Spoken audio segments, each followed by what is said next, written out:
Bonsoir à tous, bienvenue à ce flash d'information.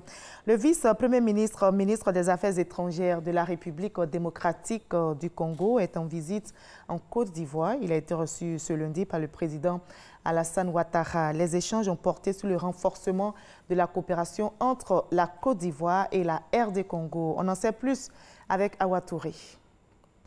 Renforcement de la coopération entre la Côte d'Ivoire et la République démocratique du Congo.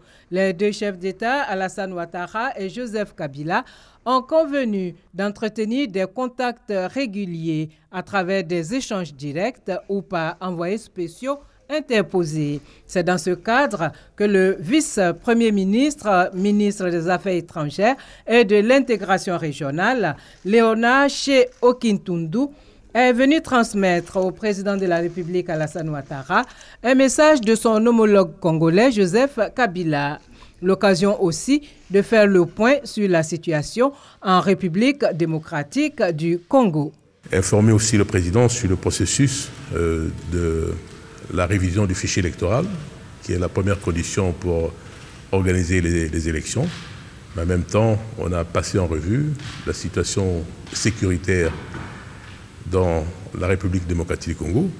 Entre la République démocratique du Congo et la République de Côte d'Ivoire, il y a des relations historiques, même traditionnelles, qui fait que nous devons renforcer nos relations sur le plan bilatéral. Et nous avons évoqué aussi la question de la tenue de la grande commission mixte entre la Côte d'Ivoire et la République démocratique du Congo. Également au menu de cette rencontre entre le Premier ministre congolais et le président Alassane Ouattara, la préparation du prochain sommet de l'Union africaine. La première session de la Cour d'assises est ouverte depuis ce lundi. Au cours de cette première session, 5 affaires seront jugées, dont celle de l'ancien ministre Assoa Adou. Le procès débute le 24 juillet prochain.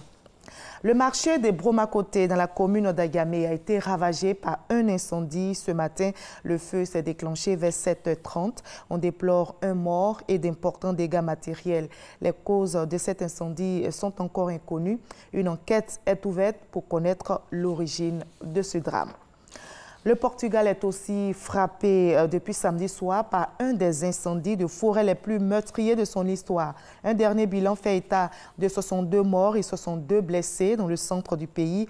Le feu n'est toujours pas maîtrisé. Les autorités ont décrété 3 jours de deuil national. Lisbonne a activé le mécanisme européen de protection civile. Des renforts aériens et terrestres venant de l'Espagne et de l'Italie vont aider à circonscrire ce feu. Au Mali, une banlieue de la capitale a été visée hier par une attaque. Des hommes en armes ont attaqué le campement de Kambada, un site prisé par les touristes occidentaux. 7 personnes ont été tuées, dont 5 assaillants. Les forces maliennes ont donné l'assaut vers 19h heure locale hier. Un Portugais travaillant pour l'UE fait partie des victimes. Il n'y a pas encore eu de revendication. En bref, en France, un assaillant a foncé avec une voiture sur des gendarmes aux Champs-Élysées à Paris. On déplore des blessés. Et on termine à Londres où un homme à bord d'une camionnette a foncé sur une foule de fidèles musulmans qui sortaient d'une mosquée après la prière de rupture du jeûne de Ramadan. On déplore un mort. L'assaillant présumé, âgé de 47 ans, a été maîtrisé par des personnes sur place avant d'être arrêté par la police. Le maire de Londres dénonce une attaque terroriste horrible qui a visé délibérément d'innocents londoniens. Je vous donne rendez-vous à 20h. À tout à l'heure.